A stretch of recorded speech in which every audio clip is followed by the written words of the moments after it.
طيب. بسم الله الرحمن الرحيم. السلام عليكم ورحمة الله وبركاته.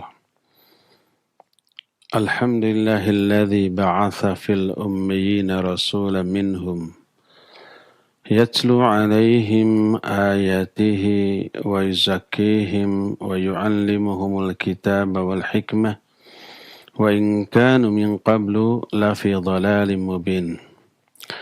وأشهد أن لا إله إلا الله الملك الحق المبين وأشهد أن محمدا عبده ورسوله صادق الوعد الأمين والصلاة والسلام على أشرف الأنبياء والمرسلين وعلى آله وأصحابه أجمعين ومن تبعهم بإحسان إلى يوم الدين وبعد.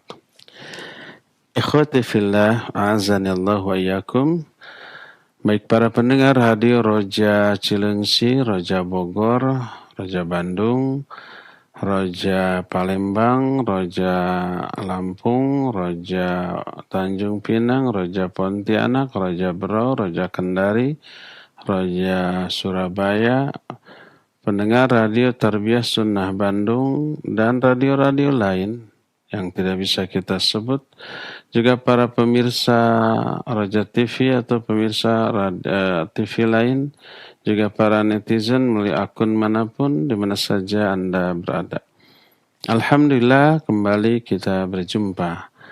Kita sedang membahas rukun iman. Dan yang sedang kita bahas adalah rukun iman yang kelima, yaitu iman kepada hari akhir. Di antara kandungan iman kepada hari akhir sudah kita terangkan beberapa poin, adalah adanya hisab, adanya dibagikan buku catatan amal, adanya timbangan, adanya syirat, adanya haud. Kita lanjut.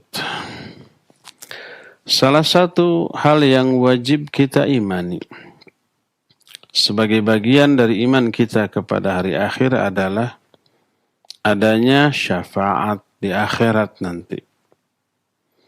Apa arti syafaat? Asy-syafa'atu lughatan, syafaat secara bahasa artinya al-wasilah wa talab. Wasilah itu perantara. Adapun menurut urf, kebiasaan, makna dari syafaatlah su'alul khair lil ghair, minta kebaikan untuk orang lain, bukan untuk diri kita, tapi kebaikan itu untuk orang lain. Itu memintakan atau memberi syafaat kepada orang lain tersebut. Atau menurut pendapat yang lain berasal dari kata asy-syafa', lawan dari witir. Syafa' itu genap, lawan dari ganjil. Seolah-olah pemberi syafaat itu mau menggenapkan kekurangan yang dimiliki oleh pihak yang diberi syafaat. Syafaat di akhirat adalah sesuatu yang hak, yang benar, ada, teralami, terjadi bila syarat-syarat baik bagi pemberi syafaat ataupun yang diberi syafaat itu terpenuhi. Apa sajakah syaratnya itu? Ada dua. Syarat yang pertama adalah adanya izin dari Allah Azza wa Jalla. Syarat yang kedua, adanya keridhaan Allah kepada orang yang diberi syafaat. Kalau yang memberi syafaat mah pasti Allah ridha, makanya dia selamat untuk dirinya dan bisa menyelamatkan orang lain, berarti pasti itu orang diridhoi. Nah, ini si pemberi syafaat, ini kan yang mau ditolong, yang mau diselamatkan. Inilah dua syarat. Izin Allah dan ridho Allah. Satu di antara dua syarat ini tidak ada, maka syafaat tidak akan terjadi, tidak akan terberikan kepada siapapun. Allah berfirman dalam banyak ayat. Di antaranya Al-Quran surah An-Najm ayat 26, wa kam min malakin fis samawati la tughni syafa'atuhum syai'a illa min ba'di an ya'dhana Allah liman yasha'u wa yarda. Kata Allah, betapa banyaknya malaikat di langit, tapi syafaat mereka ini enggak bermanfaat sedikit pun. Bayangkan nih yang ngasih syafaatnya makhluk yang tidak pernah berdosa, malaikat, makhluk yang dekat dengan Allah, yang la ya'suna Allah ma amarahum wa yaf'aluna ma yu'mar. Enggak pernah maksiat kepada semua perintah Allah, melaksanakan apa saja yang Allah perintahkan kepada mereka. Nah, sebanyak apapun malaikat, nggak manfaat syafaatnya illa min ba'di an ya'dhana Allahu liman yasha' wa yarda. Kecuali setelah adanya izin Allah bagi dua orang. Bagi orang yang terpenuhi dua syarat, dikehendaki oleh Allah, yaitu ada izin Allah dan diridhoi oleh Allah. Kalau orang itu diridhoi oleh Allah, diizinkan oleh Allah, maka orang itu akan memperoleh syafaat. Dari ayat ini kita mengetahui bahwa syafaat tidak bermanfaat, tidak akan terjadi, tidak akan terberikan kecuali adanya dua syarat. Syarat yang pertama, idnullahi lisyafi'i yashfa'a li'anna syafa'ata milkuh.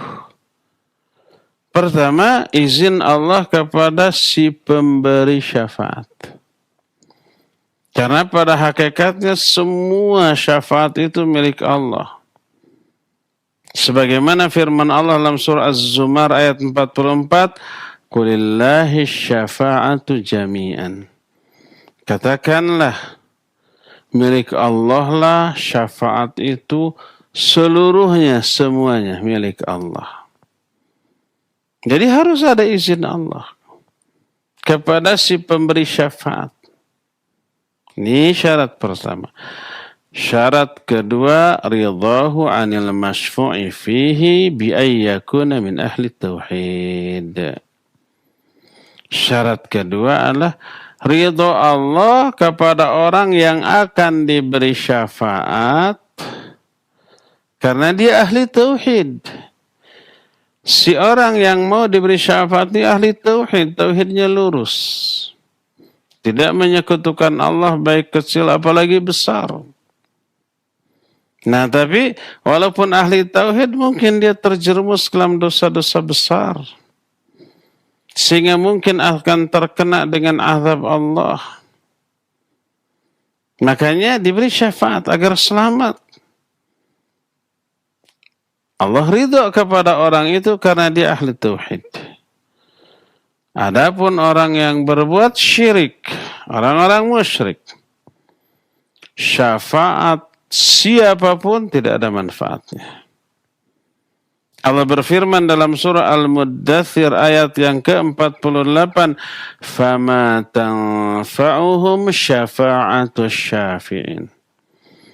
Tidak bermanfaat bagi orang-orang musyrik, bagi orang-orang kafir. Syafaat siapapun pemberi syafaat, nggak ada manfaatnya.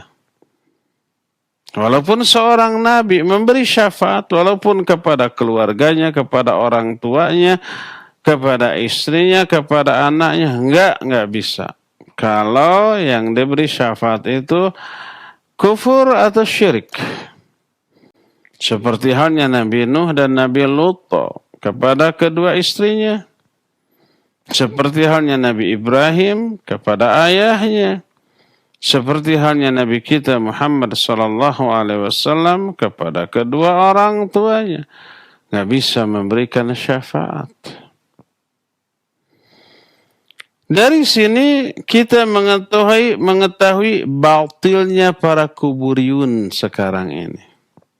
Kuburiyun itu orang-orang yang suka minta syafaat ke kuburan orang-orang soleh. Mungkin orang yang dikuburkan di sana orang soleh mungkin. Para wali Allah mungkin. Lalu mereka meminta syafaat kepada orang-orang yang sudah mati. Dengan anggapan orang yang sudah mati itu orang soleh, dekat dengan Allah, berdoa kepada Allah langsung maka akan didengar, makanya bertawassul kepada orang yang sudah mati. Meminta syafaat, mendekatkan diri kepada orang yang sudah mati dengan berbagai macam jenis peribadatan kepada orang yang sudah mati. Sebagaimana firman Allah tentang pendahulu-pendahulu mereka zaman dahulu, mereka menyembah orang-orang soleh yang sudah mati. Ada yang ke kuburannya, ada yang divisualkan dalam bentuk patung. Patung orang-orang soleh. Lata, Uzza, itu dulunya orang-orang soleh. Yang kemudian dibuatkan patungnya. Bukan disembah, tapi dijadikan sebagai wasilah dalam berdoa kepada Allah, dalam meminta keselamatan kepada Allah. Ketika ditegur, kenapa kamu menyembah patung? Mereka menyatakan, la na'buduhum illa liyuqarribuna ilallahi zulfa. Kami tidaklah beribadah kepada mereka kecuali sekedar perantara saja, sekedar untuk lebih mendekatkan diri kami kepada Allah, sekedar menjadi syafaat bagi kami di sisi Allah.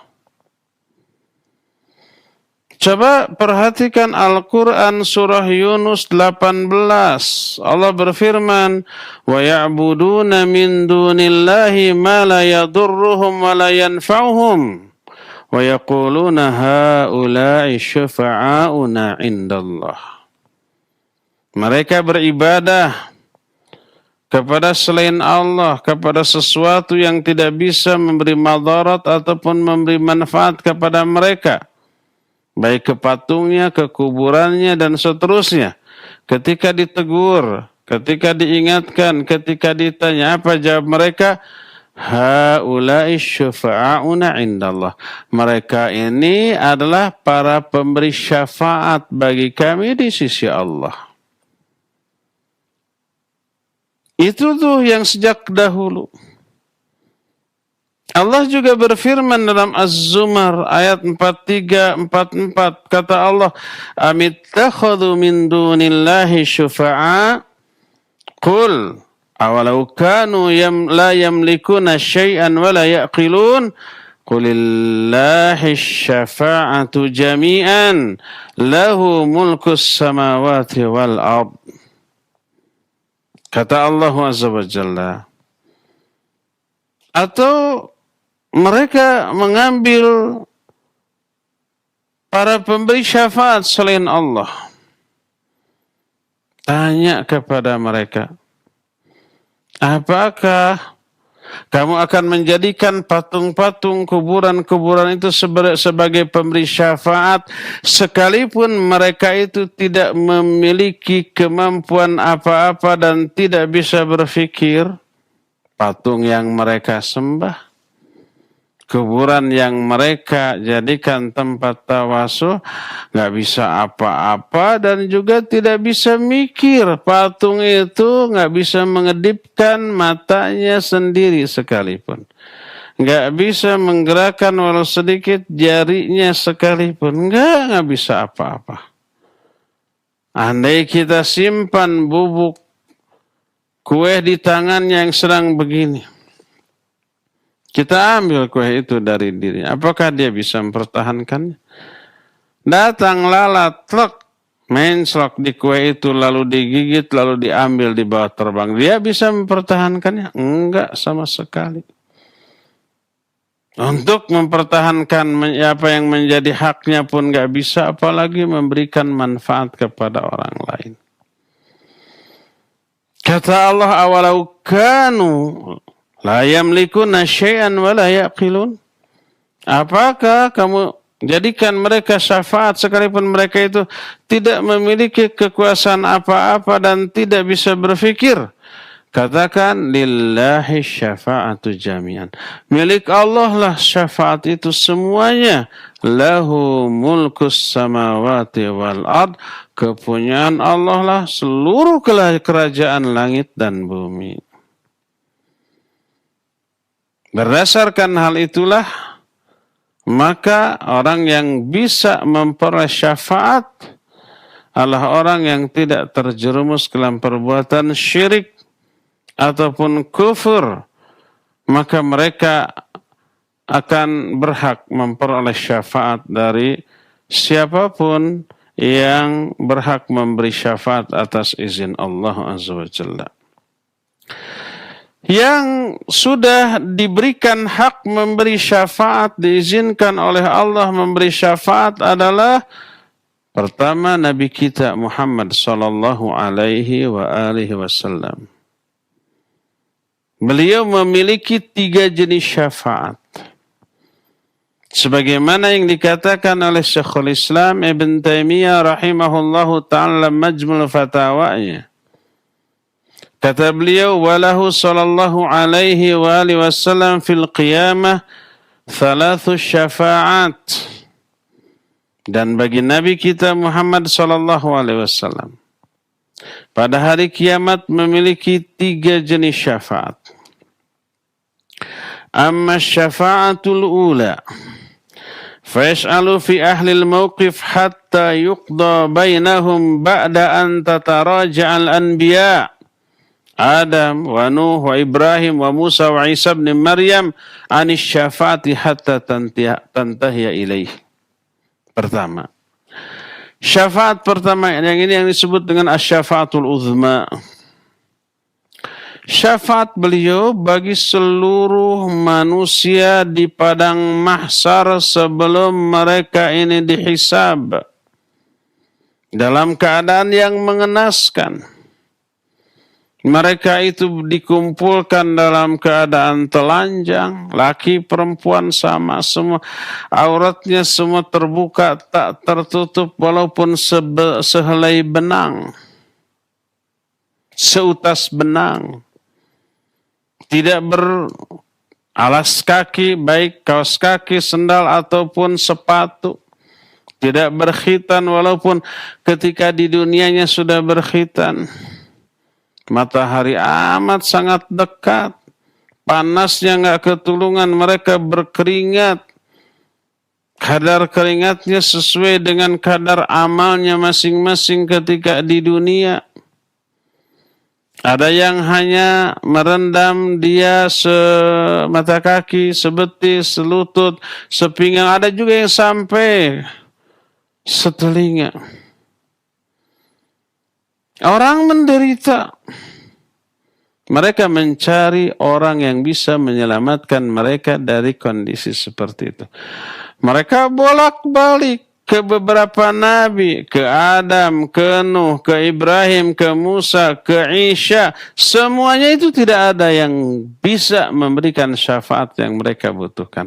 Sampai berakhir di Nabi kita Muhammad SAW. Beliau menyatakan, "Na'am analah." Ya, saya memiliki syafaat itu. Kalau beliau meminta syafaat kepada Allah bagi seluruh manusia untuk bisa lepas dari situasi seperti itu agar segera dihisab. Ini syafaatul uzma, syafaat yang pertama bagi Nabi alaihi salatu wassalam. Selain beliau tidak ada. Para nabi yang lain enggak memiliki wewenang memberi syafaat seperti ini. Hanya beliau satu-satunya. Kedua, asy-syafa'atu tsaniyah fayashfa'u fi ahli al-jannah ay yadkhulul jannah. Kedua adalah syafaat bagi ahli surga untuk segera bisa masuk surga. Setelah orang-orang mukmin dihisab, ditimbang semuanya, termasuk selamat dari sirat, menyeberang sirat sampai ke seberang, selamat. Tinggal satu langkah lagi, yaitu masuk surga. Nggak bisa masuk surga tanpa syafaat Nabi kita Muhammad sallallahu alaihi wasallam. Beliaulah orang yang pertama kali mengetuk pintu surga, meminta izin untuk dibukakan pintu surga. Tanpa syafaat beliau, tak ada seorang pun yang bisa memasuki surga tersebut. Walaupun mereka ahli surga. Ini yang kedua. Yang ketiga, wa amma syafa'atu tsalitsah. Ini kasih sayang beliau kepada umatnya yang durhaka, ahlul kabair, ahli maksiat, pelaku dosa besar. Fayashfa'u fi man istahaqqa an-nar, wa hadhihi syafa'atu lahu ولسائر النبيين والصديقين وغيرهم فيشفع في من استحق النار ألا يدخلها ويشفع في من دخلها أن يخرج منها. Ketiga adalah syafaat beliau bagi orang-orang yang masuk neraka dari kalangan umatnya. Umat Nabi kita Muhammad sallallahu alaihi wasallam ada nggak yang masuk neraka? Ya ada, banyak. Siapa mereka? Yang zalimun li nafsih. Zalimuna li anfusihim. Mereka zalim kepada diri sendiri. Mereka itu dikasih Al-Quran, diabaikan. Perintahnya dilalaikan, larangannya dilabrak, dilanggar. Tapi Muslim, tidak semua perintah diabaikan. Ada satu perintah, dua perintah dilaksanakan, satu, dua yang dilarang dia jauhi. Tapi banyak perintah lain yang diabaikan, banyak larangan yang dilanggar. Itu orang yang zalim terhadap diri sendiri. Padahal mereka Muslim, padahal mereka sudah diberi Al-Quran. Ada nggak orang Islam seperti ini? Bukan ada, banyak, lebih banyak yang begini. Padahal untuk menjadi seorang Muslim saja itu pilihan Allah Azza wa Jalla. Orang Islam adalah orang yang Allah pilih untuk menerima wahyu yang paling mulia, itu Al-Quran, dibanding umat-umat lainnya. Umat lain selain umat Muslim tidak diberikan Al-Quran, tidak terpilih untuk menerima Al-Quran. Setelah terpilih, dikasih amanat besar yaitu Quran, anugerah besar yaitu Al-Quran, diabaikan, zalim mereka. Allah berfirman, "Tsumma awrathna al-kitaba alladhina istafayna min ibadina, faminhum zalimun li nafsihi wa minhum muqtasidun wa minhum sabiqun bil khairat bi'idznillah." Kemudian kami wariskan kitab Al-Quran ini kepada orang-orang yang kami pilih dari kalangan hamba-hamba kami, yaitu umat Islam. Selain umat Islam nggak Allah kasih, nggak Allah wariskan kitab Al-Quran. Allah yang menyatakan, "Tsumma awrathna al-kitaba alladhina istafayna min ibadina." Kemudian kami wariskan kitab Al-Quran kepada orang-orang yang kami pilih. Hamba-hamba pilihan dari kalangan hamba-hamba kami. Faminhum zalimun li nafsih. Di antara mereka ada yang zalim kepada diri mereka sendiri. Mereka ini yang mengabaikan perintah, melanggar larangan gitu tuh. Ahlul kabair. Pelaku dosa besar, ahli maksiat, tapi Muslim. Dosa besar yang dilakukannya, kemaksiatan yang dilakukannya, tidak mengeluarkan mereka dari Islam, tidak dianggap murtad, tidak kufur, tidak syirik. Tetap Muslim, tapi Muslim yang berdosa besar. selama mereka tidak menghalalkan perbuatan dosa besarnya, selama itu mereka tetap muslim dengan dosa besar yang dilakukannya. Nah, ini yang akan memperoleh syafaat dari Rasul sallallahu alaihi wasallam. Ada dua jenis. Pertama, memberi syafaat kepada orang yang tadinya berhak masuk neraka karena dosa-dosanya, karena dapat syafaat nggak jadi masuk. Selamat dari api neraka, masuk ke surga. Kedua, syafaat bagi orang yang sudah masuk ke dalam neraka, sudah mengalami azab, sudah mengalami balasan atas dosa-dosa mereka, gosong seluruh tubuhnya kecuali wajahnya. Karena api neraka tidak akan membakar wajah-wajah yang pernah sujud kepada Allah Azza wa Jalla. Orang yang sudah masuk ke dalam neraka ini lalu memperoleh syafaat, lalu diangkat, dikeluarkan dari neraka. Masuk ke surga? Iyalah, kalau keluar dari neraka masuk ke dalam surga. Lalu penghuni surga yang lebih awal masuk menamai mereka dengan sebutan al-jahanamin, mantan-mantan jahannam. Nabi SAW bersabda, inna syafa'ati li ahli al-kabairi min ummati. Sesungguhnya syafaatku diperuntukkan bagi orang-orang yang berdosa besar dari kalangan umatku. Itulah tiga jenis syafaat yang dimiliki oleh Rasul alaihi salatu wassalam. Dan jenis syafaat yang terakhir ini juga dimiliki oleh selain Nabi kita sallallahu alaihi wasallam. Dimiliki oleh semua Nabi bagi umatnya masing-masing yang durhaka. Ada di antara umat pengikutnya yang terjerumus ke dalam dosa besar tapi tidak sampai murtad. Selain para nabi juga para siddiqin, para syuhada, orang-orang mukmin, para malaikat juga memberikan syafaat kepada dua jenis orang ini. Dua-duanya ahlul kabair, dua-duanya pelaku dosa besar. Cuma ada yang harusnya masuk neraka, nggak jadi masuk neraka karena syafaat.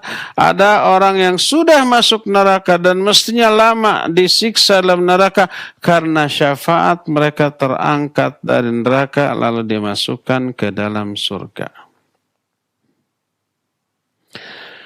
Berkata Syekhul Islam di poin selanjutnya. Kata beliau, wa amma syafa'atuhu li ahli dzunub bin ummatihi famuttafaqun 'alaiha baina as-sahabati wat-tabi'ina lahum bi ihsan wa sa'iri a'immatil muslimin al-arba'ah wa ghairihim. Adapun syafaat Nabi SAW bagi para pelaku dosa besar di kalangan umatnya, maka hal ini disepakati di kalangan para sahabat, para tabi'in yang mengikuti para sahabat dengan kebaikan, dan juga disepakati di kalangan imam-imam kaum muslimin baik yang 4 ataupun yang lainnya. Yang 4 itu Imam Abu Hanifah, Imam Malik, Imam Syafi'i, dan Imam Ahmad rahimahumullahu ta'ala. Disepakati di kalangan ulama-ulama ahlus sunnah. Wa ankaraha kathiru min ahlil bid'ah minal khawarij wal mu'tazilah waz zaidiyah. Tapi syafaat yang ketiga ini, syafaat bagi para pelaku dosa besar, diingkari, tidak dipercaya oleh para ahlul bid'ah dari kalangan Khawarij, Mu'tazilah, dan Zaidiyah. Kalangan Khawarij, kalangan Mu'tazilah, kalangan Zaidiyah mengingkari adanya syafaat seperti ini. Kenapa? Mereka berkata, "May yadkhulun nar la yakhruju minha la bi syafa'atin wala bi ghairiha. Wa inna haula ma thamma illa ma yadkhulul jannah fala yadkhulun nar wa ma yadkhulun nar fala yadkhulul jannah wa la yajtami'u indahum fi syakhsil wahid thawbun wa iqaba. Kata mereka, siapa orang yang sudah masuk neraka, dia tidak akan pernah keluar dari neraka, baik dengan syafaat atau dengan yang lainnya. Mereka kekal dalam neraka. Menurut mereka, di sana di akhirat tidak ada alternatif lain kecuali siapa yang masuk surga tidak akan masuk neraka, dan siapa yang sudah masuk neraka tidak akan pernah masuk surga. Kata mereka, seseorang tidak akan mengalami dua hal, surga dan neraka. Makanya orang-orang Khawarij menganggap kafir kepada orang muslim yang berdosa besar. Penguasa muslim tapi zalim dikafirkan dengan anggapan tidak menerapkan hukum Allah Azza wa Jalla. Karena dikafirkan boleh diberontak. Itu Khawarij itu. Ini yang diingkari oleh Ahlus Sunnah. Penguasa muslim yang tidak menerapkan hukum Allah sama dengan individu muslim yang bukan penguasa, hanya rakyat biasa, tapi tidak menerapkan hukum Allah untuk dirinya dalam banyak hal. Dalam hal berbicara, umpamanya. Dalam hal berbicara itu ada hukum Allah yang harus diperhatikan dan diterapkan. Harus jujur, nggak boleh dusta, nggak boleh ghibah, nggak boleh fitnah, nggak boleh menghina, nggak boleh mencela, nggak boleh memberikan sebutan-sebutan yang buruk. Itu hukum Allah ketika berbicara tuh. La yaskhar qaumun min qaumin asa yakunu khairan minhum. Wala nisa'u min nisa'. Gitu. Asa ayakunu khairan minhum wala nisa'u min nisa' asa ayakunna khairan minhunna wala talmizu anfusakum wala tanabazu bil alqab. Di ayat berikutnya, ijtanibu katsiran minadh-dhann inna ba'dadh-dhanni itham wala tajassasu wala yaghtab ba'dukum ba'dha. Itu hukum Allah dalam hal berbicara, bersosialisasi, berinteraksi dengan sesama manusia. Hai orang-orang beriman, jangan menghina, jangan satu kaum menghina kaum lain, karena boleh jadi yang dihina lebih baik daripada yang menghina. Wanita juga begitu. Jangan saling mencela sesama kalian. Jangan saling memberi gelar buruk. Ya, di ayat berikutnya, jauhi kebanyakan prasangka, karena sebagian prasangka dosa. Jangan tajassus, mengorek-ngorek kesalahan lain, apalagi yang tidak salah, dikondisikan sehingga dianggap bersalah, dipidana. Jangan sebagian kalian menggunjing, menggibahi sebagian yang lain. Itu hukum Allah dalam hal berbicara, dalam hal bermuamalah. Ada enggak orang Islam yang tidak menerapkan hukum ini dalam kehidupannya? Banyak. Ada orang Islam yang menghina sama Muslim? Banyak. Ada yang mencela, memberi gelar-gelar yang buruk kepada sama Muslim? Ada, banyak. Sekalipun itu fakta. Ingat. Sekalipun itu fakta. Memang faktanya dia terhina. Dia melakukan perbuatan hina. Gak boleh dihina. Faktanya dia buruk, gak boleh diberi gelar buruk. Terus jangan suudzon. Terus jangan menggibahi. Gibah itu mengungkit kejelekan seseorang yang memang faktual. Sesuai dengan fakta. Memang faktanya dia jelek.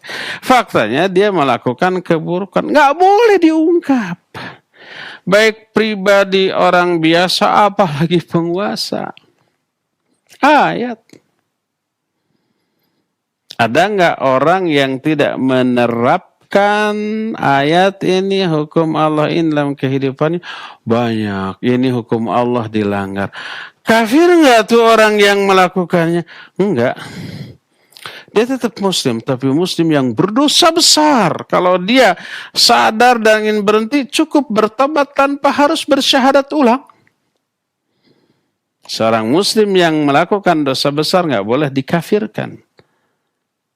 Karena dia tidak menerapkan hukum Allah dalam banyak perkara dalam kehidupannya. Wailul lil mutaffifin, celaka tuh orang yang mengurangi timbangan ataupun takaran. Itu ayat. Sekarang ada pedagang curang, mengurangi timbangan, mengurangi takaran dan seterusnya. Ya, bersumpah palsu. Ini super nih, padahal KW. Oh, ini harganya dari sana 10.000, saya jual 12.000, cuma ngambil 2.000 saja. Padahal dari sononya 5.000. Ada yang seperti itu? Ada. Nipu enggak? Nipu. Dusta enggak? Dusta. Menerapkan hukum Allah? Enggak. Kafir enggak? Enggak kafir. Pedagang curang tidak kafir. Dia tetap muslim. Tapi muslim yang berdosa besar. Sekalipun dosanya besar enggak boleh dikafir. Dasar kamu kafir, sudah curang, mengurangi timbangan. Ini ayat. Enggak bisa. Ayat itu tidak mengkafirkan pelaku kecurangan tersebut. Hanya dosa besar dan akan diadab, iya, kalau dia tidak tobat. Walhasil, menurut keyakinan Ahlus Sunnah, baik rakyat biasa ataupun penguasa yang melakukan dosa besar dalam kehidupannya, selama mereka tidak menganggap halal terhadap perbuatan dosanya, mereka tidak kafir, tidak keluar dari Islam. Dia tetap muslim, tapi muslim yang fasik, yang zalim. Penguasa yang tidak menerapkan hukum Allah, mereka muslim, tapi penguasa yang zalim atau yang fasik tidak boleh dikafirkan. Tidak boleh melepaskan ketaatan kepada mereka dalam perkara-perkara yang baiknya. Oleh karena itulah Ahlus Sunnah tetap menganggap mereka sebagai orang yang wajib ditaati dalam perkara-perkara yang baiknya. Dalam perkara yang merupakan ketaatan kepada Allah, ya. Kecuali kalau penguasa itu memerintahkan keburukan, nggak boleh taat. Atiullah wa atiur Rasul wa ulil amri minkum. Ketika menyuruh taat kepada Allah, taat kepada Rasul, pakai kata-kata ati'u, tapi kepada ulil amri tidak. Maknanya taat kepada ulil amri dalam perkara yang merupakan ketaatan kepada Allah dan Rasulnya. Taat. Adapun ketika merintahkan keburukan, jangan taat. Bukan berarti tidak boleh taat kepada keseluruhan produk aturan yang dihasilkan oleh ulil amri yang menyimpang ini. Enggak. Walaupun Abu Bakar, Umar, Uthman, Ali, para khulafaur rasyidin, apabila ada ketetapannya yang bertolak belakang dengan Quran Sunnah, ya nggak boleh untuk ditaati. La ta'ata li makhluqin fi maksiatil khaliq. Ya boleh taat kepada makhluk dalam bermaksiat kepada khaliq. Tapi sejahat apapun itu ulil amri, pas dia memerintahkan, menetapkan aturan yang tidak bertolak belakang dengan Quran Sunnah, wajib taat itu. Ada enggak perkara dalam kehidupan manusia yang tidak diatur oleh Quran Sunnah? Ya banyaklah. Contohnya apa? Contohnya aturan berlalu lintas, lampu merah, hijau, kuning. Enggak ada dalam Quran Sunnah. Tapi diterapkan sebagai aturan produk penguasa. Apakah itu hukum tagut? Tidak. Karena demi kemaslahatan. Wajib kita taat. Letter S ya jangan, stop di sana. Letter P ya jangan, parkir di sana perbodan ya jangan, diterobos atau ya. Walaupun ini nggak ada Qurannya, ini nggak ada hadisnya, nggak ada dalilnya. Ini produk togut, produk manusia, langgar. Tabrakan akhirnya, celaka, memadaratkan kepada semuanya, ya nggak? Itu perkara yang baik, yang ma'ruf, yang tidak bertolak belakang dengan Al-Quran dan As-Sunnah. Adapun Khawarij menganggap kafir kepada orang muslim yang melakukan dosa besar, penguasa yang melakukan banyak kezaliman dikafirkan. Itu Khawarij. Makanya karena mereka dianggap kafir, ketika mati dalam keadaan demikian mereka kekal dalam neraka selama-lamanya.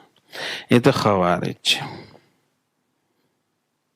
Makanya orang Khawarij menolak adanya syafaat, walaupun diterangkan dalam Quran dan Sunnah yang sahihah. Mu'tazilah sama dengan Khawarij di akhirat, hanya berbeda ketika menghukumi pelaku dosa besar di dunia. Kalau menurut Khawarij pelaku dosa besar di kalangan kaum muslimin itu kafir, kalau menurut Mu'tazilah pelaku dosa besar dari kalangan kaum muslimin tidak muslim, juga tidak kafir. Pertengahan disebut al-manzilah bainal manzilatain. Ada di satu kedudukan antara dua kedudukan. Tidak di Islam, tidak dianggap Islam, tidak dianggap kafir. Tengah-tengah. Bingung nih kalau kita tanya, kalau ketemu pelaku dosa besar, salamnya jawab enggak. Kalau mati disolatkan apa enggak? Kalau kafir kan enggak boleh disolatkan. Kalau muslim walaupun dosa besar harus disolatkan. Ini tengah-tengah, gimana tuh? Boleh enggak jadi wali dalam pernikahan? Boleh enggak jadi saksi? Dan seterusnya. Nanti aspek fikihnya bakal liar. Itu Mu'tazilah di dunia, tapi di akhirat Mu'tazilah sama dengan Khawarij. Dalam menghukumi orang muslim yang berdosa besar, kata Mu'tazilah, mereka juga kekal dalam neraka. Mereka tidak mengakui adanya syafaat. Kata mereka, siapa yang masuk surga tidak akan pernah ke neraka, siapa yang ke neraka tidak akan pernah masuk surga. Tak mungkin seseorang di akhirat mengalami dua-duanya, ya siksa, ya surga. Padahal hadis yang sahih banyak menjelaskan ada orang yang ke neraka dulu disiksa tapi kemudian diangkat dari neraka dan masuk surga. Seseorang memperoleh dua-duanya, ya siksa ya surga, ya neraka ya surga. Ya. Inilah perbedaan antara Ahlus Sunnah dengan mereka. Lalu berkata pula Syekhul Islam, wahtajja haula'il munkirun lisyafa'ah biqaulihi ta'ala. Orang-orang yang mengingkari syafaat itu berhujjah dengan Al-Quran. Tuh lihat. Tidak semua orang yang berhujjah dengan Al-Quran, berargumentasi, berdalil dengan Al-Quran itu benar. Enggak. Orang-orang yang menyimpang pun berdalil dengan Quran. Salah apa benar Quran yang dipakai dalil? Qurannya pasti benar. Hadis yang sahihnya pasti benar. Tak ada Quran yang salah, tak ada hadis sahih yang salah. Lalu di mana salahnya? Interpretasi, penafsiran, pemahaman tentang ayat dan hadis itu yang keliru. Coba lihat hujjah. Dalil yang dijadikan sandaran oleh orang-orang yang mengingkari syafaat. Pertama, Al-Quran surah Al-Baqarah ayat 48, Allah berfirman, wattaqu yawman la tajzi nafsun an nafsin syai'a wa la yuqbalu minha syafa'ah wa la yu'khadu minha adl. Kata Allah, takutlah kalian kepada suatu hari. Hari ini maksudnya hari kiamat. Di hari itu seseorang tidak bisa menyelamatkan orang lain sedikit pun. Tidak diterima syafaat dan juga tidak diterima tebusan dari mereka. Tuh, di hari itu tak ada orang yang saling menyelamatkan orang lain, tidak ada syafaat, tidak ada tebusan. Mutlak kata mereka. Padahal ini adalah tentang orang kafir, orang non-muslim. Nggak akan ada syafaat, nggak akan bisa diselamatkan dan menyelamatkan orang lain. Anaknya, istrinya, pasangannya, orang tuanya nggak bisa diselamatkan kalau dia kufur. Juga dalam surah Al-Baqarah ayat 123, wala yuqbalu minha 'adlu wala tanfa'uha syafa'ah. Tidak diterima dari mereka tebusan dan juga tidak bermanfaat bagi mereka syafaat. Ini ayat untuk orang kafir diberlakukan secara umum termasuk juga untuk orang muslim. Salah penempatan. Juga dalam surah Al-Baqarah 254 Allah menyatakan, kata Allah, min qabli ayyatiya yaumul la bay'un fihi wala khullatu wala syafa'ah. Kata Allah, sebelum datang satu hari, di hari itu tidak ada jual beli, tidak ada khullah. Khullah itu cinta dan kasih sayang, dan tidak ada syafaat. Ini kata mereka.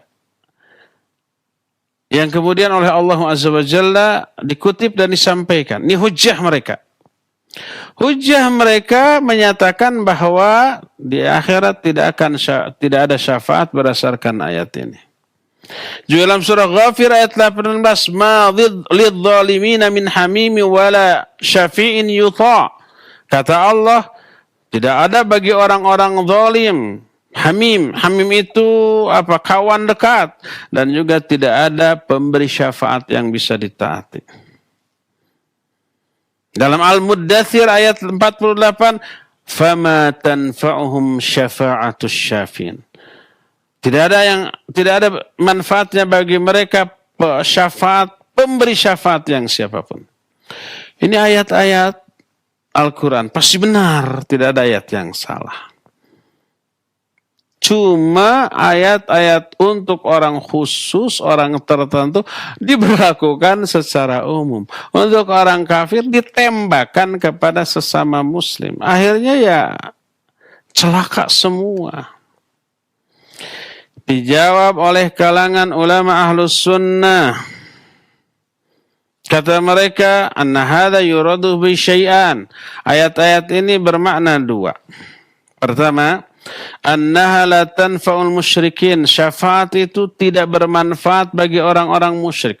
Ayat-ayat yang tadi dikutip itu untuk orang musyrik, untuk orang-orang kafir. Sebagaimana firman Allah dalam surah Al-Muddathir mulai ayat 42 sampai ayat 48 tadi, Allah menyatakan ma salakakum fis saqar. Ini pertanyaan ahli surga kepada ahli neraka saqar di akhirat. Dialog tuh. Gimana caranya? Jangan dipikirin, bukan urusan kita, urusan Allah. Kita aja dengan teknologi yang bisa kita hasilkan di zaman now gitu ya. Kita di sini, orang lain berada puluhan ribu kilometer jauhnya dari kita, bisa nggak dialog? Bisa. Lewat video call, lewat Skype, lewat media sosial, ya, media komunikasi. Orangnya kelihatan. Ini manusia. Apalagi Allah, mudah bagi Allah. Ahli surga nanya ke ahli neraka, ma salakakum fis saqar. Apa sih yang menyebabkan kalian masuk ke dalam neraka saqar? Qalu, mereka menjawab, lam naku minal musallin. Dulu kami tidak sholat. Hati-hati ya, orang Islam ngaku Islam nggak sholat. Walam naku nut'imul miskin. Kami juga dulu tidak memberi makan orang miskin. Wa kunna nakhudhu ma'al khaidin. Kami juga dulu suka berbincang dengan orang-orang yang suka berbincang melecehkan agama ini, melecehkan kaum mukminin. Wa kunna nukadzibu biyaumiddin, dan kami dulu mendustakan adanya hari kiamat. Enggak percaya kepada adanya hari kiamat. Berarti ini kafir nih. Orang yang enggak percaya, enggak beriman kepada hari akhirat, kafir. Hatta atana al-yaqin, sampai datang kematian kepada kami. Mati dalam keadaan enggak percaya akhirat. Kafir apa tidak? Kafir. Maka fama tanfa'uhum syafa'atus syafi'in. Tak bermanfaat bagi mereka syafaat siapapun yang memberi syafaat. Jadi ini untuk orang-orang kafir. Ya, ayat-ayat tadi semua untuk orang-orang kafir. Ini yang pertama. Kedua, annahu yuradu bidzalik nafyu syafa'ati allati yuthbituha ahlus syirik wa man syabahahu min ahlil bid'ah min ahlil kitab wal muslimin alladzina yadhunnuna anna lil khalqi indallahi minal qadar ay yashfa'u indahu bighairi idzni kama yashfa'un nas ba'duhum inda ba'd. Kedua, yang dimaksud tidak berlaku syafaat di akhirat adalah syafaat yang diyakini oleh orang-orang musyrik dan orang-orang muslim yang prinsipnya sama dengan orang-orang musyrik, baik dari kalangan ahlul kitab ataupun dari kalangan kaum muslimin. Mereka berkeyakinan bahwa makhluk yang memiliki kemuliaan tertentu di sisi Allah, orang-orang soleh boleh memberi syafaat, bisa memberi syafaat di sisi Allah tanpa izin Allah, sebagaimana manusia di dunia dalam kehidupan bernegara, bersosial, itu bisa memberi syafaat kepada orang lain. Kita umpamanya mau bertemu dengan presiden, baik bertemu itu menyampaikan aspirasi, meminta bantuan, bertanya tentang sesuatu, bisa nggak langsung tanpa prosedur? Nggak bisa. Harus melalui orang terdekat, orang yang berwenang. Nah, orang seperti itu namanya wasilah. Orang itu bisa memberi syafaat kepada kita sebagai rakyat jelata, bertemu langsung presiden. Di dunia boleh. Di akhirat kepada Allah nggak bisa. Presiden manusia biasa mungkin bisa menerima syafaat orang terdekatnya. Ya, agar apa? Agar rakyat biasa bertemu langsung melalui syafaat orang-orang terdekatnya, menterinya, ajudannya, atau yang sejenisnya. Bisa. Ini Allah beda lagi. Ya. Berdasarkan hal itulah, maka semua ayat-ayat yang tadi dijadikan hujjah, itu ayat-ayat yang ditujukan bagi orang kafir, orang-orang musyrik, maka nggak ada syafaat bagi mereka. Adapun bagi orang-orang mukmin, ya, mereka berhak memperoleh syafaat dari beberapa pihak di kalangan makhluk Allah, dari para malaikat, dari para nabinya masing-masing, dari orang tua ke anak, anak ke orang tua, guru ke murid, murid ke guru, atau seseorang mukmin kepada mukmin yang lainnya, baik saling mengenal ataupun tidak saling mengenal, itu bisa saling memberi syafaat yang bermanfaat di akhirat nanti. Syafaat ini bagi ahlul kabair, orang-orang yang menjadi pelaku dosa-dosa besar, yang divonis menjadi ahli neraka, tapi karena dapat syafaat dia selamat, tidak masuk neraka, atau yang sudah masuk neraka lalu memperoleh syafaat untuk diambil, diselamatkan dari api neraka, lalu dimasukkan ke dalam surga. Ya, ini bisa dan terjadi, berlaku, tapi hanya untuk orang-orang muslim yang memiliki dua syarat tadi. Pertama, adanya izin dari Allah. Yang kedua, si orang yang memperoleh syafaatnya itu adalah orang yang diridhoi oleh Allah Subhanahu wa ta'ala. Ya. Inilah penjelasan tentang syafaat pada sore hari ini. Kita cukupkan sampai di sini. Nanti kelanjutannya kita akan teruskan di hari Jumat yang akan datang. Kita masih punya sisa waktu untuk bertanya jawab kepada Al-Akh Al-Fadil Fawas di studio Radio Roja Cilengsi. Dipersilakan untuk memandu tanya jawab dengan pendengar dan pemirsa. Wassallallahu ala nabiyina Muhammadin wa ala alihi wa sallam. Silakan Fawas. Terima kasih untuk Al-Ustadz, jazakumullahu khairan, materi bahasan yang penuh manfaat yang telah disampaikan di sore hari ini. Ikhwatal Islam, untuk selanjutnya kita memasuki sesi tanya jawab. Silahkan bagi Anda yang akan bertanya. Assalamualaikum. Waalaikumsalam warahmatullahi wabarakatuh. Silahkan, dengan siapa, dari mana? Ini dari Pak Mulyono, Bandung. Pak Mulyono, silahkan. Ustaz, saya mau tanya. Silakan. Ini yang mendapat syafaat, itu orang-orang yang menerima perintah-perintah Allah tapi tidak dikerjakan sebagian besar. Nah, kalau orang yang sama sekali nggak mengerjakan, itu bagaimana hukumnya? Sekian, assalamualaikum warahmatullahi wabarakatuh. Nah, waalaikumsalam warahmatullahi wabarakatuh. Terima kasih Pak Mulyono di Bandung. Silahkan Ustaz. Pak Mulyono di Margahayu, Bandung. Ya, barakallahu fik. Tadi disebutkan syafaat diperuntukkan bagi orang-orang yang berdosa besar di kalangan umat Nabi kita Muhammad sallallahu alaihi wasallam. Orang yang sering mengabaikan perintah dan melanggar larangan. Pertanyaannya,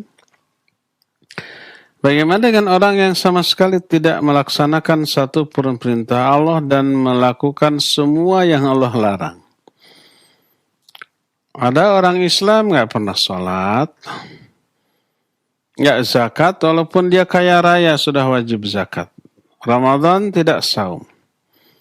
Haji juga nggak pernah, umrah juga nggak pernah. Padahal uangnya banyak. Dia terkena zakat, terkena kewajiban haji, tapi nggak dilakukan. Semua yang dilarang dia lakukan. Dia judi, walaupun kalah terus, tapi uangnya banyak nggak habis-habis. Dia mabuk, dia berzina, dia maling, korupsi, dan seterusnya. Nyaris seluruh larangan Allah dilanggar.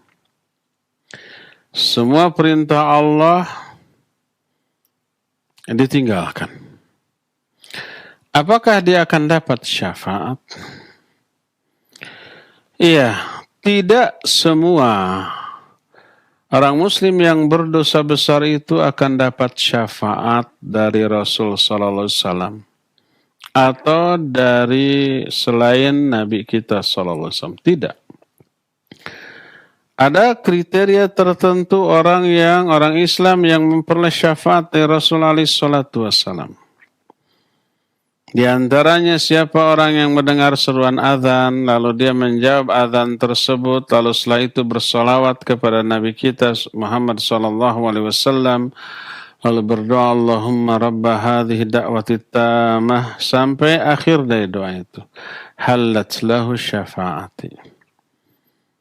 Maka halal syafaatku bagi dirinya. Walaupun dia mungkin melakukan dosa besar, ya. Jadi ada beberapa amalan yang menyebabkan pelakunya itu dapat syafaat. Jadi tidak semua orang muslim yang berdosa besar akan dapat syafaat dari Rasul alaihi salatu wassalam.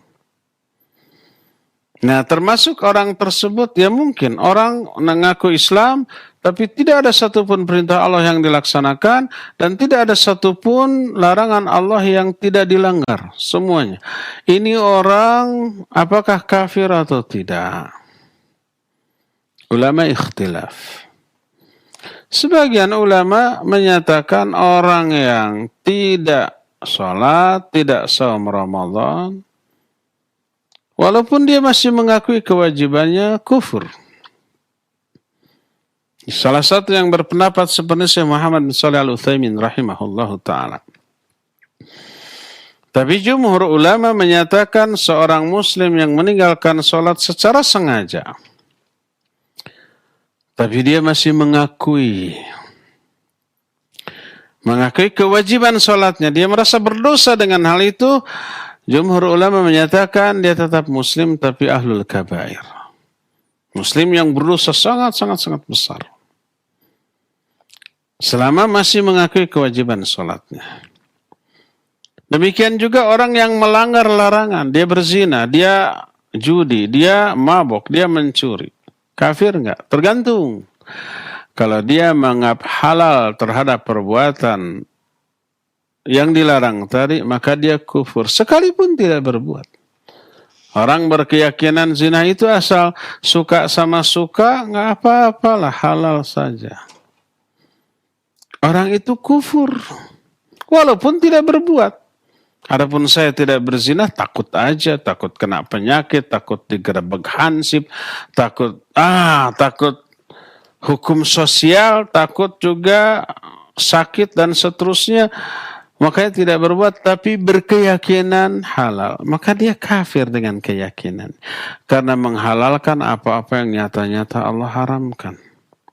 Demikian juga judi, demikian juga riba, demikian juga umpamanya mabuk. Dia anggap semua itu halal, Para Allah nyata-nyata mengharamkannya, dia kufur walaupun tidak berbuat.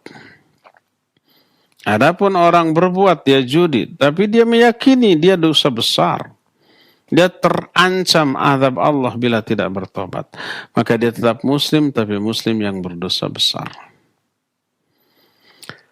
Walaupun seorang muslim yang berdosa besar itu sangat besar, tidak memperoleh syafaat, tapi dipastikan seorang muslim pada akhirnya ke surga juga.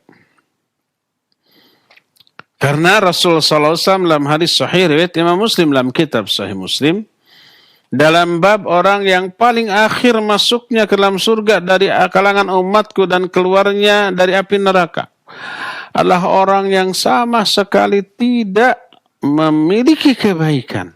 Nggak ada kebaikan dalam dirinya, tapi dia muslim. Orang itu kemudian orang yang paling akhir diangkat dari api neraka. Orang lain sudah lebih dahulu ke surga. Sampai akhirnya dia masuk ke dalam surga, dia dapati surga itu sudah penuh seluruhnya. Dia bilang kepada Allah, ya Allah tidak ada tempat untukku di surga ini. Kata Allah, mau enggak aku berikan kepadamu istana di surga sebanding dengan istana termegah yang pernah ada di dunia. Ridho enggak kamu? Ya ridho ya Allah. Kebayang istana termegah yang ada di alam dunia ini kita enggak tahu kayak apa. Raja atau sultan mana yang memiliki istana termegah di dunia kita enggak tahu. Jangankan istana termegah, hotel bintang 5 aja kita enggak tahu bagaimana dalamnya ya. Umpamanya. Nah, orang itu menyatakan ridho ya Allah. Kata Allah, aku tambah 2 kali lipat, 3 kali lipat, 4 kali lipat, 5 kali lipat. Orang itu sudah berlipat-lipat aja sudah. Saya ridho ya Allah. Allah menyatakan, aku berikan 10 kali lipat lebih megah daripada istana termegah yang ada di dunia. Itu balasan terendah di surga bagi orang muslim yang tidak memiliki sedikit pun kebaikan, orang yang paling akhir keluarnya dari api neraka dan masuknya ke dalam surga paling akhir, di saat orang lain sudah lebih dahulu masuk ke dalam surga. Kebayang bagaimana orang yang tidak pernah mengalami neraka langsung masuk ke surga, istana dan kemegahannya kayak apa?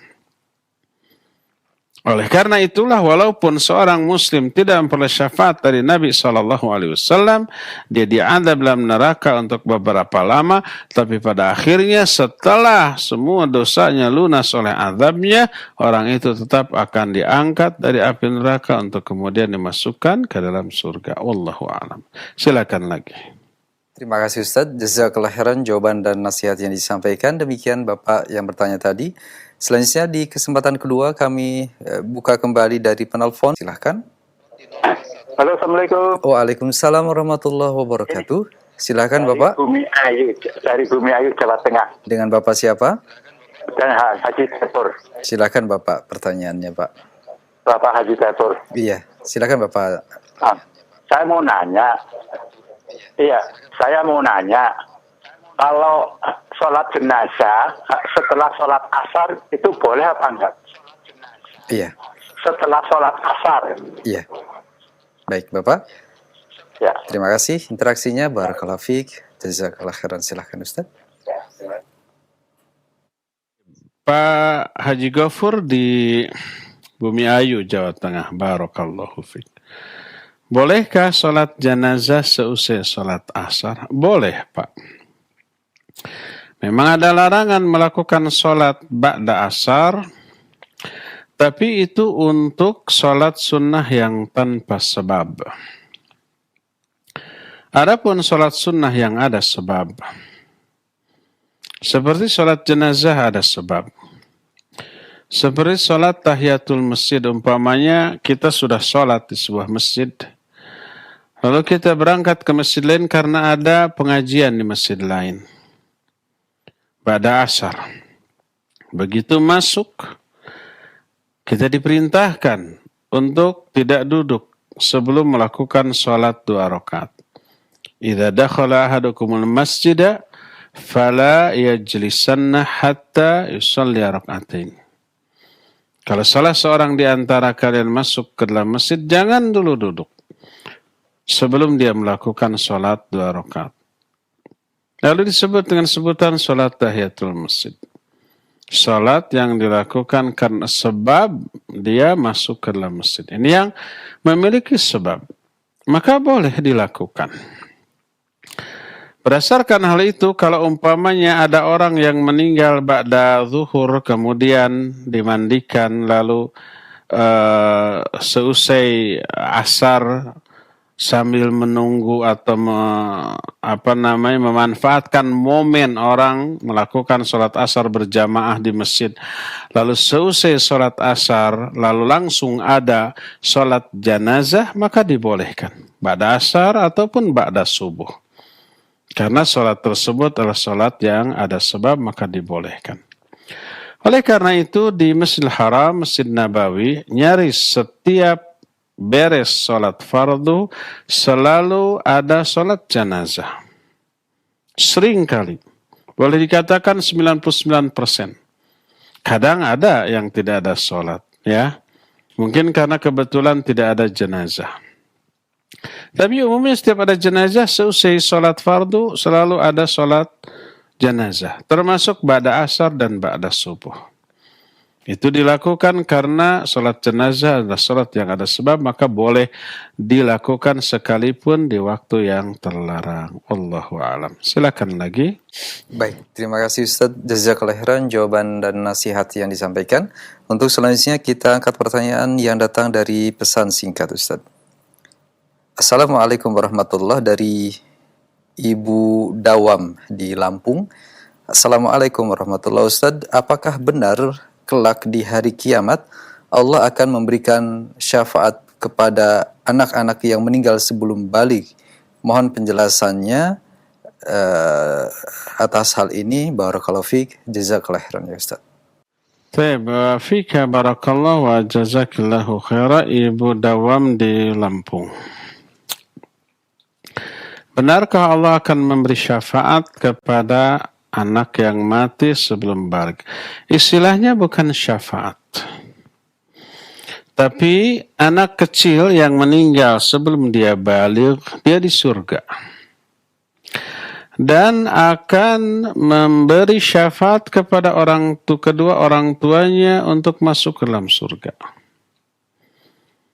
Baik yang matinya itu 3 orang, 2 orang, bahkan juga 1 orang. 1 orang anak sebelum balik meninggal. Itu celengan tuh bagi orang tuanya. Anak itu kelak akan menunggu kedua orang tuanya di surga, lalu menuntun kedua orang tuanya untuk masuk ke dalam surga. Berdasarkan sebuah hadis sahih riwayat Imam Bukhari, dalam kitab Sahih Bukhari, ketika Nabi SAW sedang berkumpul dengan sahabat-sahabatnya, tiba-tiba dari balik punggung seorang sahabat nongol anak kecil. Lalu diambil oleh bapaknya, diciumi, disimpan di atas pangkuannya. Kata Nabi SAW, hal tuhibbu? Apa kamu mencintai anakmu? Sahabat ini menjawab, ya Rasulullah, ahabbakallah kama ahbabtuh. Wahai Rasulullah, semoga Allah mencintai engkau sebagaimana aku mencintai anakku ini. Artinya sangat sayang, sangat cinta. Esoknya seperti biasa pada ngumpul, sahabat yang kemarin membawa anaknya itu tidak ada. Ditanya, kemana si fulan? Kok nggak ada? Dijawab, wahai Rasulullah, anak yang kau lihat kemarin sekarang meninggal. Bapaknya sedang berduka, bersedih karena kepergian anaknya. Bayangkan, anak lagi lucu-lucunya. Menjadi penghibur setiap orang tua ya. Lalu meninggal. Lalu Nabi SAW bangkit, berdiri, pergi untuk takziah, diikuti oleh para sahabatnya. Setelah sampai kelihatan sahabat yang baru saja ditinggal mati anak yang dicintai sedang bersedih. Dihibur oleh Nabi SAW. Hiburannya efisien, efektif. Hanya dengan satu penjelasan kesedihannya hilang. Dihiburnya bukan dengan cara melawak lalu dia tertawa, bukan. Nabi SAW hanya bertanya, ayyuhuma ahabbu ilaiki. Mana yang lebih kamu sukai? Anakmu hidup berumur panjang sehingga kamu bisa bersenda gurau dengannya seumur hidupmu, atau anakmu pergi mendahuluimu dan menunggumu di pintu surga untuk membawamu masuk ke dalam surga. Dikasih dua opsi, dua pilihan. Orang itu menjawab, wahai Rasulullah, kalau anakku mendahului aku, dia menungguku di pintu surga untuk kemudian mengajakku masuk ke dalam surga, ahabbu ilayya. Itu lebih aku sukai. Daripada anakku hidup panjang. Kalau hidup panjang belum tentu soleh. Belum tentu menjadi penyelamat orang tuanya di akhirat. Bahkan mungkin menjadi beban yang mencelakai orang tuanya kalau nggak bisa mendidik. Maka kata Nabi SAW, demikianlah anakmu sekarang. Dia nanti menunggumu di pintu surga dan menuntunmu masuk ke dalam surga. Bayangkan. Anak ini memberi syafaat, menyelamatkan orang tuanya dari azab neraka. Mendengar itu para sahabat, kata orang Sunda, kabita, tertarik. Lalu bertanya, ya Rasulullah, ahadha khasatun lahu au likullina? Wahai Rasulullah, ini khusus bagi dia atau berlaku bagi kita semua? Beliau menjawab, bal likullikum. Ini berlaku untuk semua kalian. Untuk semua kaum muslimin yang ditinggal mati oleh anaknya yang belum baligh.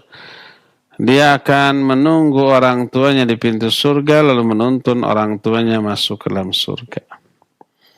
Penjelasan ini menghibur si orang yang berduka tadi. Iya, jelas. Meyakini anaknya di sana bahagia. Anaknya di sana di bawah asuhan Nabiullah Ibrahim alaihissalatu wassalam sampai kiamat.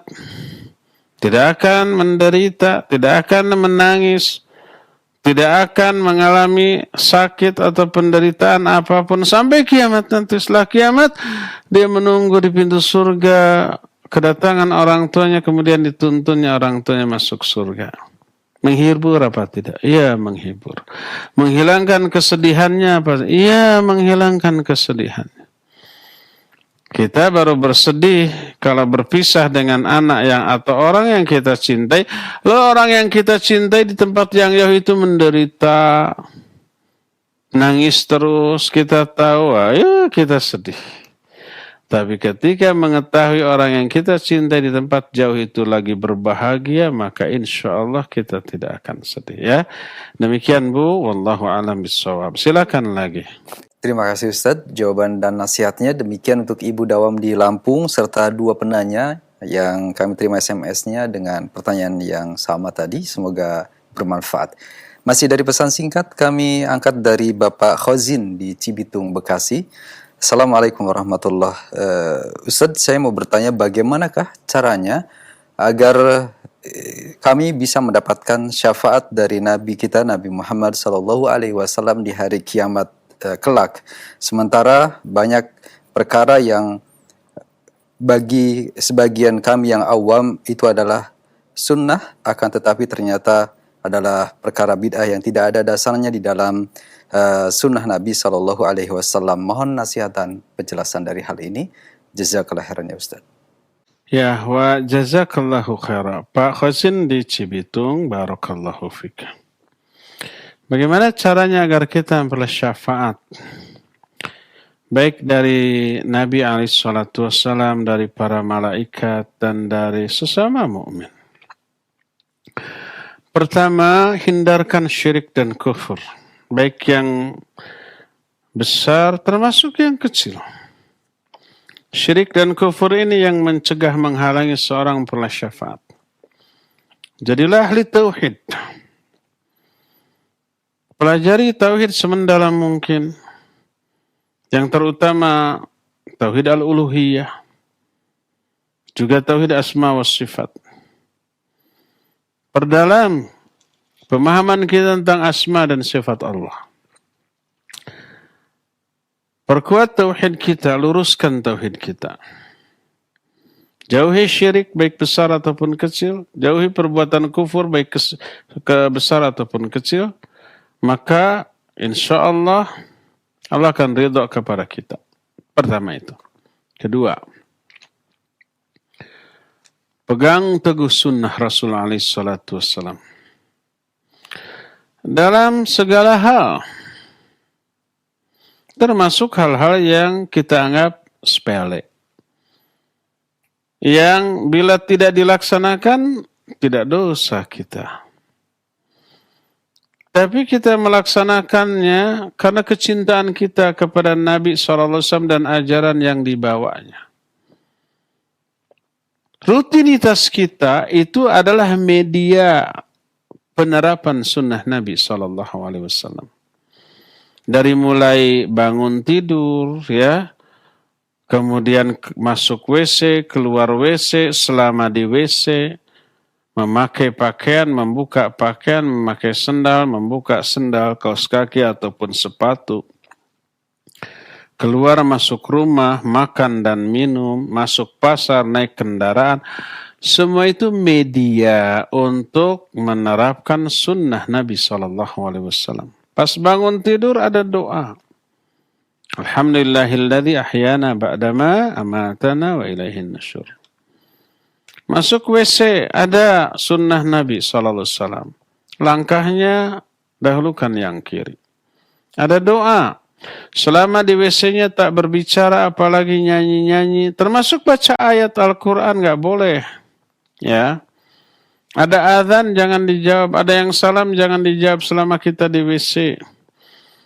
Ketika kita buang hajat, buang air besar ataupun kecil jangan menghadap atau membelakangi kiblat. Boleh nggak umpamanya mendengar kajian sambil nangkring di WC? Boleh kalau itu. Kita sebelum masuk WC nyetel kajian keras-keras di luar WC agar selama di WC kita mendengar, boleh. Karena para ulama pun melakukan itu. Sebagian ulama kalau mereka mau masuk WC menyuruh salah satu muridnya membacakan kitab secara keras agar terdengar oleh dia selama di WC, nambah ilmu selama di WC juga. Adapun kalau mengucapkan ayat, hadis selama di dalam WC tidak boleh. Mendengar boleh. Keluar dari WC, dahulukan yang kanan, ada doa. Itu semuanya penerapan sunnah Nabi SAW. Memakai baju, celana, ataupun sepatu, kaos kaki, sendal, dahulukan yang kanan. Melepaskannya, dahulukan yang kiri. Ya. Keluar rumah, dahulukan yang kanan. Ada doa yang harus dibaca. Ya, ketika makan, minum, semuanya ada sunnah Nabi SAW. Siapa yang berpegang teguh kepada sunnah Nabi SAW dalam segala hal, termasuk hal-hal yang kecil, maka Nabi SAW akan memberikan syafaat kepada orang seperti itu. Jangan anggap sepele hal-hal yang kecil. Kalau kita mendahulukan kaki kanan ketika masuk WC, kaki kiri masuk ketika keluar umpamanya atau keluar masuk masjid, nggak peduli yang kanan yang kiri, kita tidak dosa, tapi menunjukkan tidak ada perhatian kita kepada sunnah Nabi SAW. Akibatnya nanti beliau juga nggak peduli lagi ke kita, ya. Tidak ada perhatian kepada ajaran yang beliau tinggalkan untuk kita. Maka jangan anggap sepele sunnah Nabi SAW. Ya, insya Allah dengan cara ini kita akan memperoleh syafaat dari beliau di akhirat nanti. Dan banyak lagi hal lainnya yang tidak bisa kita jelaskan karena terbatasnya waktu. Ya, terakhir ya Fawaz ya, silakan. Terima kasih Ustadz. Jazakallah khairan jawaban dan penjelasan dari Al Ustadz. Selanjutnya di kesempatan terakhir kami buka kembali dari penelpon. Silahkan. Silahkan kami coba sapa kembali. Iya. Assalamualaikum. Waalaikumsalam warahmatullahi wabarakatuh. Silakan, dengan siapa, dari mana Bapak? Abu Mizan, Jakarta Timur. Silakan Pak Abu Mizan, pertanyaannya. Ya, terima kasih Pak Ustadz, Barakallahu Fiik, Pak Ustadz. Masalah di padang mahsyar, bagaimana Nabi mengenal kaumnya, sedangkan umat di sana tuh bermiliar-miliar, Pak. Itu. Yang kedua, siapakah yang pertama kali bangkit, Nabi Musa atau Nabi Muhammad? Terima kasih Pak Ustadz. Assalamualaikum warahmatullahi wabarakatuh. Waalaikumsalam warahmatullahi wabarakatuh. Terima kasih Pak Abu Mizan. Silahkan Ustaz. Allah wabarakatuh. Ya, barakallahu fiik. Bapak Abu Mizan di Jakarta Timur. Ada 2 pertanyaan.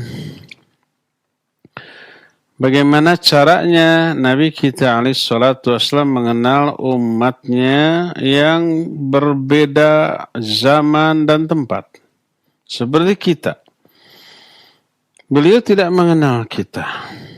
Tidak tahu, tidak pernah berjumpa. Kalau para sahabat yang sezaman beliau ya kenal. Tapi kepada kita tidak. Miliaran umat Islam. Bagaimana beliau mengenalnya? Dari wajahnya, dari bekas wudunya. Sebagaimana pertanyaan para sahabat radhiyallahu anhum ajmain. Mereka bertanya, bagaimana engkau mengenal umatmu di kemudian hari? Beliau menjawab, dari wajah mereka sebagai bekas wudunya. Kalian nanti disebut muhajjalina min atharil wudu.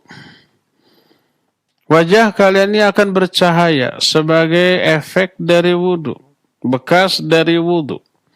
Dan wudu ini ada syariat yang hanya diberikan oleh Allah kepada umat ini, kepada umat Islam. Adapun nabi-nabi terdahulu tidak ada syariat wudu. Mereka sholat tanpa wudu. Adapun kita disyariatkan dan menjadi syarat sebelum sholat harus wudu. Kalau sholat tidak wudu tidak sah. Maka dari bekas wudu itulah memberikan dampak, wajahnya bercahaya. Dari sanalah Nabi kita alaihi salatu wasallam mengenal umatnya. Mana umatnya, mana bukan, terlihat dari wajah, dari bekas wudunya. Ini yang pertama. Yang kedua ini, apa tadi ya pertanyaannya?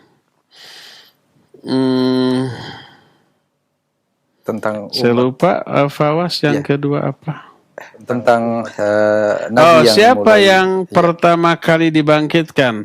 Apakah Nabi kita Muhammad SAW ataukah Nabi Musa? Pertanyaan yang saya tidak bisa jawab.